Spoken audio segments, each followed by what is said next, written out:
Good afternoon. It is January 12th, 2025 on Through an Orthodox Christian Lens. This is Dorothy or Dorothea or Dot, whichever you prefer to call me. It's been a while since I've said who I am, so you might have forgotten. Today I'm going to be doing some, sharing some information and asking questions. And this, again, is in regard to the Cybertruck explosion in Las Vegas in front of the Trump Tower, because I have a lot of questions and things don't add up. So I'm going to bring up this screen so you'll see me after all this. Okay, so there's a few questions here. So we have the law enforcement information so far. It says Livelsberger died from a self-inflicted gunshot wound. Some reports suggest that his body was burnt beyond recognition, and the investigators police were able to identify tattoos on Livelsberger's body to confirm the person in the car was him. So let's just go through that first. The self-inflicted gunshot wound. So when we look at this picture here that the press conference shared the other day, and a lot of people have been sharing, this particular clip is after the darkened windows with the silhouette of this man here. This is the one right afterwards. Now, on the press conference, they have all of a sudden a flash of light. Looks like about a 6-inch vertical line kind of going,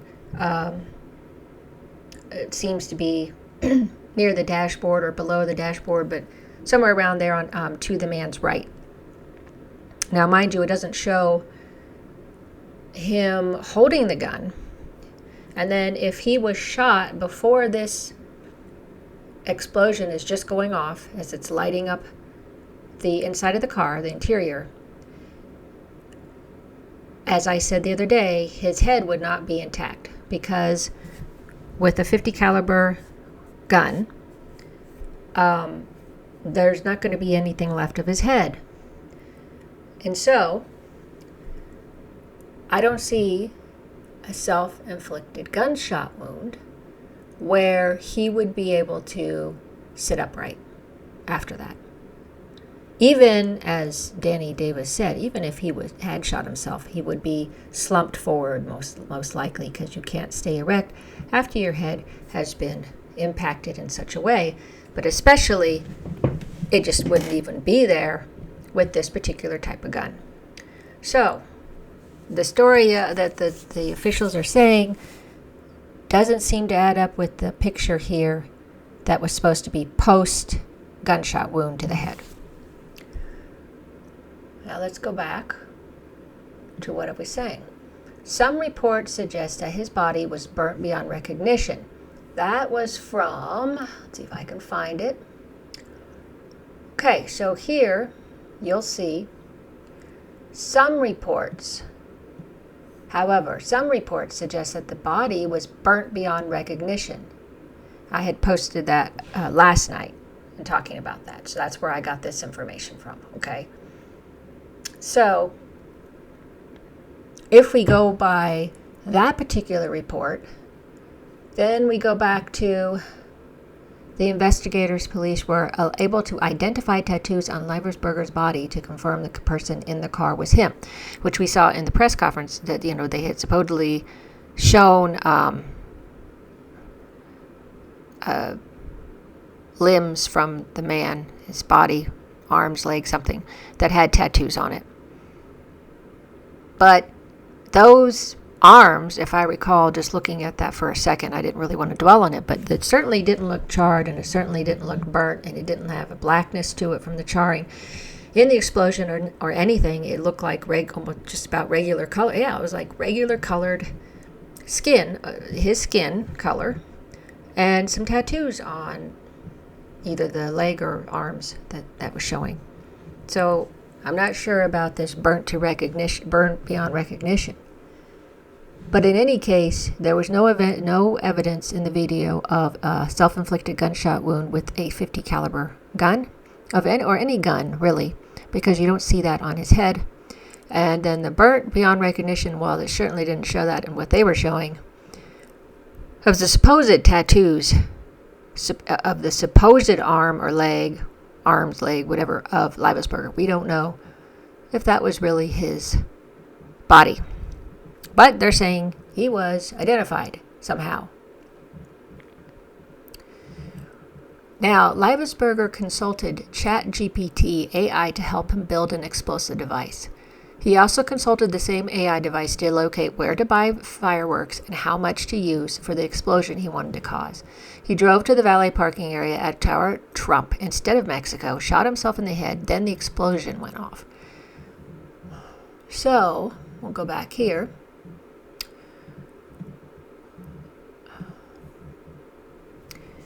McMahill said he believes this is the first case on U.S. soil in which ChatGPT AI helped a suspect build a device, calling it a concerning moment and a game changer. He added, it is also instructive for our law enforcement agencies and is releasing information where they can in the case. Through ChatGPT, the suspect looked at trying to figure out the amount of explosives needed in order to conduct the explosion he was looking to cause. He also used it to try to figure out where to buy fireworks, how much and how they compare to other explosive materials. An important component of his inquiries involved the velocity of the bullet fired from the firearm and determining whether that would ignite the explosives.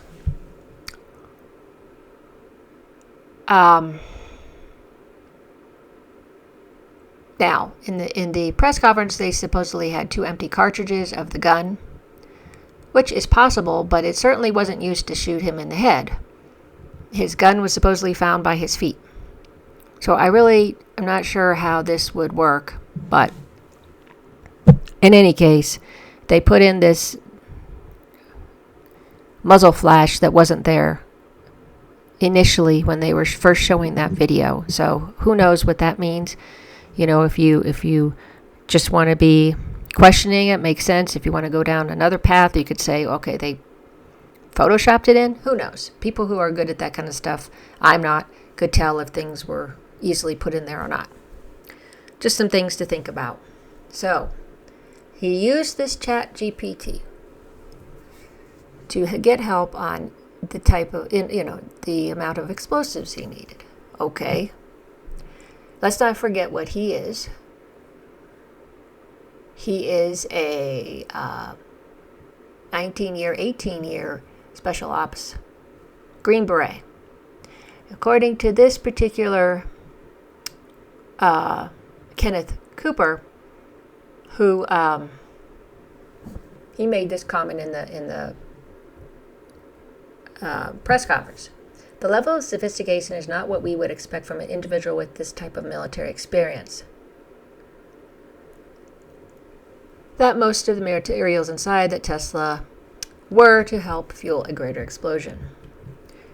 Yes, if you recognize that Special Forces would have some knowledge of this. Some knowledge. Okay, some knowledge, I'll say that. Special Forces bombing making capabilities. Yes, members of the Army's Green Berets who are part of the Special Forces receive extensive training in explosives and can build improvised explosive devices, IEDs. Now, it says a little bit below that, and the training is part of their rigorous qualification process, which includes instruction in foreign languages, regional cultures, survival techniques, and tactical combat skills. I actually looked up information on what, a Go Army thing that explains all about what you do to have to become one. All these tests. You have to be medically and physically fit. Medically, mind you, would include mental health to do these things. A lot of the stuff sounded really kind of dark and dirty, in my opinion. Getting in and working guerrilla groups, guerrilla warfare and stuff. That just kind of is creepy to me and not really something that I would be proud to do. But in any case, after that it says all members of special operations forces Forces Operational Detachment Alpha A teams receive explosive training, and many learn to build improvised explosives. So I had to figure out, was Livelsberger in the Alpha team? What was he in? So I looked that up, and he was in the 10th Special Forces Group. So this is the group is designed to deploy and execute 9 doctrinal missions: unconventional warfare, foreign internal defense, direct action, counterinsurgency, special reconnaissance, counterterrorism, information operations, counterproliferation of weapons of mass destruction, and security force assistance. Now, down below, it says, regarding your question about whether the 10th Special Forces can make improvised explosive devices, it is important to note that the group is trained to counter and neutralize IEDs, not to create them. So they stop them from going off, basically. So, but their primary role is to conduct unconventional warfare, train and advise foreign military and police forces, execute other special operation missions. While the group may have knowledge of IEDs due to their counter-IED training and experience, they are not involved in the creation or deployment of such devices. However, when you stop a detonation, or you stop these IEDs from going off, and I'm sure one looks into how they were made. One would look over it, examine it. In my opinion, that would just be a natural thing to happen in those contexts. But in any case, okay. So he would be one that would probably neutralize them. So I'll give him the benefit of the doubt that, okay, so he had to look this up. Although he's been in 18 years, he's probably been around IEDs most of his life when he's out there in Afghanistan and where other places he was. In Ukraine, every place that he's been, where he's been in like a war zone type of area, I'm sure he's quite familiar with these weapons. That's just my opinion. All right, let's go back. So then he drove to the Valley parking area at Trump Tower instead of Mexico. Okay, shot himself in the head and then exploded. That's the official story. Now, Livelsberger typed up an email to give to a former CIA agent that didn't show in tone or words of suicidal tendencies. However, the messages on his phone did. So, according to former CIA analyst Larry Johnson, he believes that an AI software detected that the email typed up was different than the phone messages typed up. In other words, he said they were from 2 different people according to the AI detection. How correct that is, who knows, But I'm just passing that along because they seem to be somewhat different in tone and wording, of course. The police found both his military ID and passport inside the blown-up vehicle with little ruin or burns to them, which is true, as we saw the pictures of that, and especially the passport was practically untouched. And why, I'm not sure why it was clipped up there. Maybe that's just where he puts his stuff. I don't know. But I'm not sure why he would have that out. I would think that he would have that in his bag. That would make a lot more sense. Or his military ID in his wallet. Why that was out. Because to me it just felt like, that's just sitting out there to be displayed so people would know who was in the car. They would look up who he was. Conveniently. Nobody would have to guess or really investigate too much on that. That's just my thoughts on that. Okay, my questions. Video evidence doesn't show a self-inflicted gunshot wound in Livelsberger's head before the explosion. Why do they say this then? Yeah, why do they? Some reports say Livelsberger's body was burnt beyond recognition due to the explosion. how can they pinpoint the supposed gunshot wound? That's assuming that was true. And how would they be able to identify the tattoos being his and on those limbs if they were burnt to a crisp, and the fact that those limbs in the pictures did not look charred. I mean, the guns looked more destroyed than those body parts, to be honest. Let's see. Yeah, as I said, the tattoos. How can that be if his body was burnt beyond recognition? Was it not really? And if not, what really happened to his body in the explosion? So we say, why did Livelsberger consult GPT chat AI on how to build an explosive device when Green Berets are extensively trained on how to neutralize improvised explosive device, IEDs? Wouldn't he know the amount of materials to cause a smaller or larger explosion?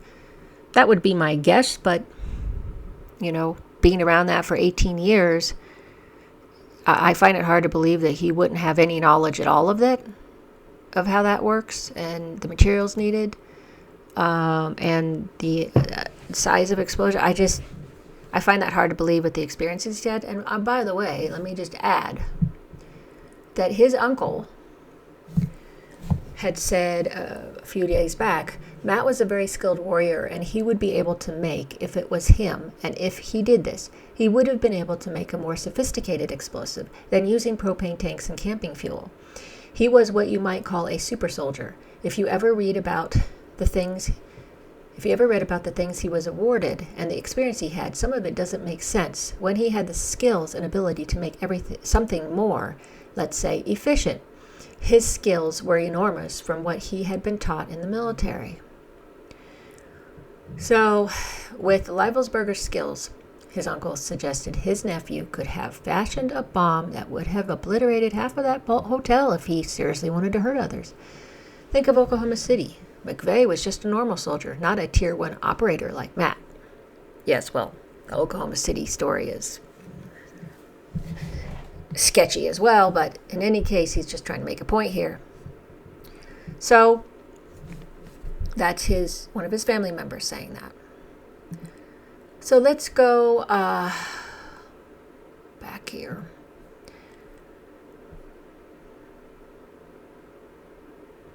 In the email he supposedly typed up, he said he was going to try to go to Mexico, even though FBI and others were tracking him. Why did he go to Trump Tower, then blow himself up? Why did his typed email and phone messages seem to contradict each other regarding his psychological and emotional state at the time? And again, if he was going to go,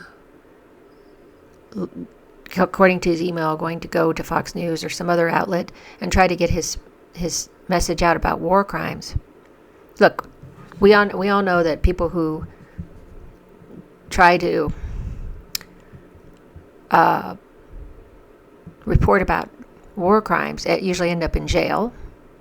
Look what happened to Chelsea Manning. Look what happened to Julian Assange, But in any case, a lot more questions than answers, really, things that don't really add up. So,